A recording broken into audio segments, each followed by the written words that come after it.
Hello, everyone. The long-awaited Signs and Symptoms lecture is finally here.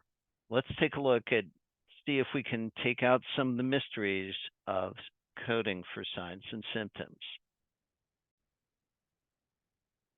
And again, this is dealing with coding signs, symptoms, abnormal clinical findings, and all these codes begin with R00 and R99. You've probably tried to apply them for some of the EHR Go and some of the other exercises.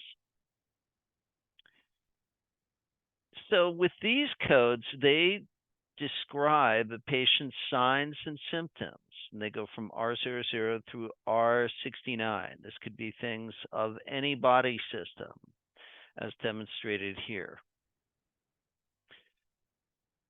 And codes that describe abnormal findings from a lab test, what have you, imaging, tumor markers, pulmonary function, whatever it is, are R70 through R97. One category of codes, R99, identify conditions that are not classified as signs, symptoms, or abnormal clinical and laboratory findings. These are, quote, ill-defined and unknown cause of mortality.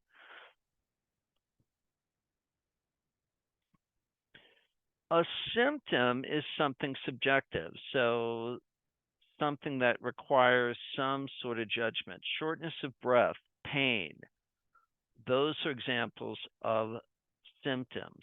A sign is something that we see on imaging or a lab test, high cholesterol, elevated PSA. Those are examples of symptoms.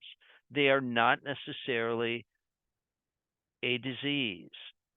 All right, they're disease when the physician or other provider looks at these signs and symptoms in their totality, in their context, and puts together the clinical picture and says they have a diagnosis. Once that happens, any of these signs or symptoms that are an inherent part of that established diagnosis, we don't code separately. Why? Because they're already addressed in the diagnosis code.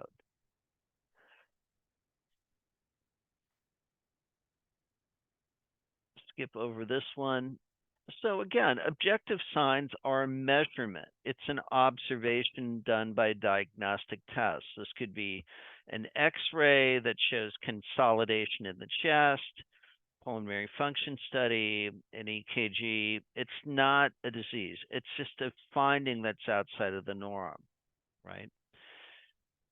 And likewise with some of these labs, we would think that an abnormal tumor marker, it may or may not.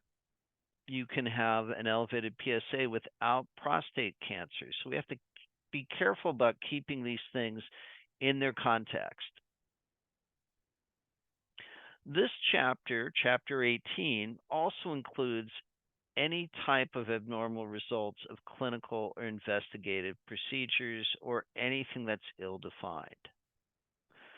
Signs and symptoms that point more likely to a particular body system diagnosis have been assigned to a category in the body system chapter of the classification. So categories in this chapter include the less well-defined conditions and symptoms without the necessary study of the case, right?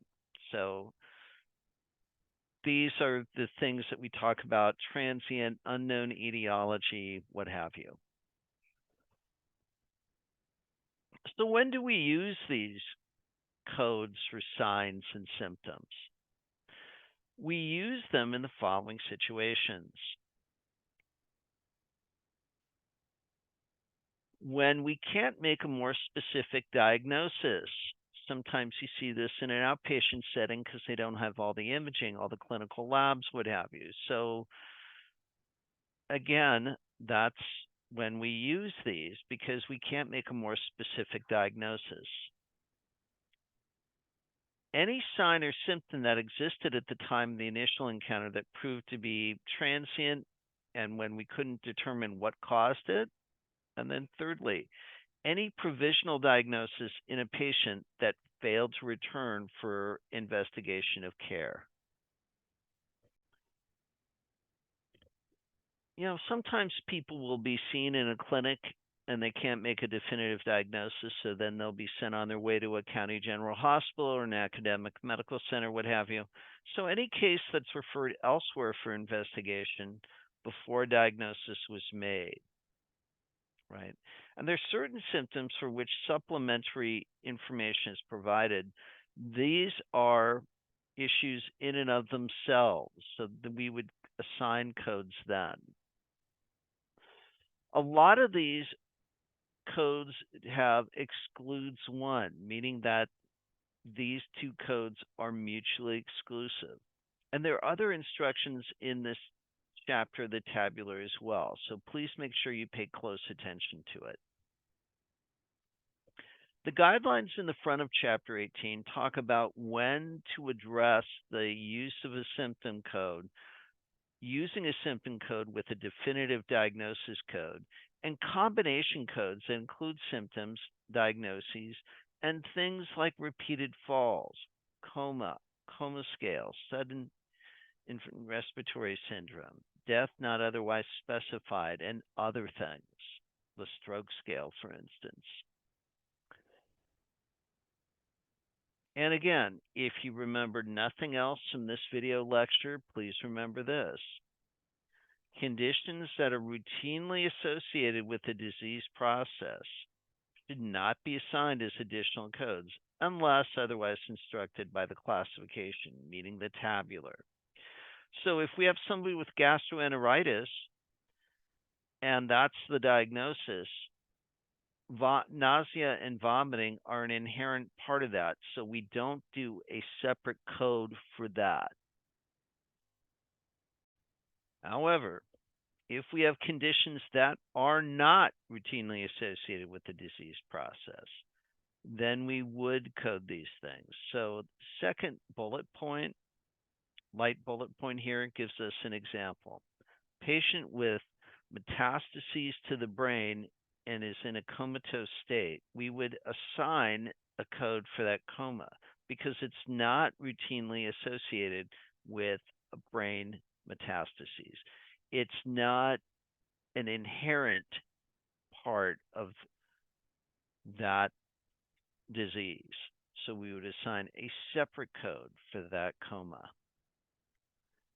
And speaking of comas, we have the Glasgow Coma Scale, the R40.2, and their notes that direct us to code any fracture of the skull, intracranial injury, and we only use one code for the Glasgow Coma Scale.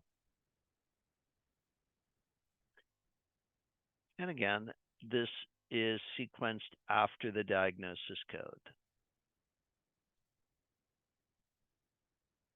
And we have the first 5 characters and then a 7th character that indicates when the scale was recorded, and it needs to match for all 3 codes.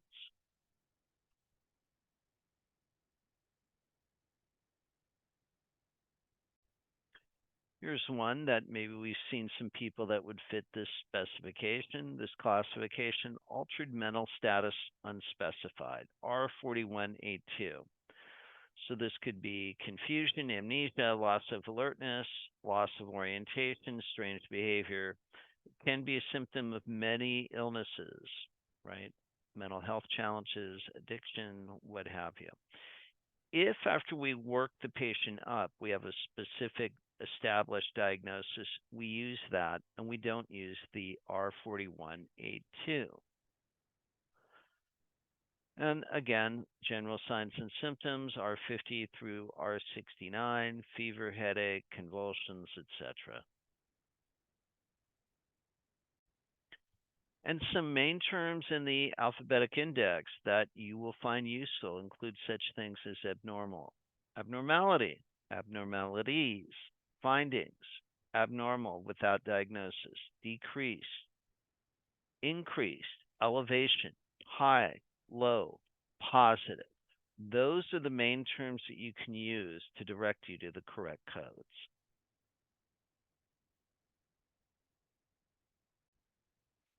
And that's all I have for you. Please stop by office hours if you have any questions about this material. We'll see you online. Bye now.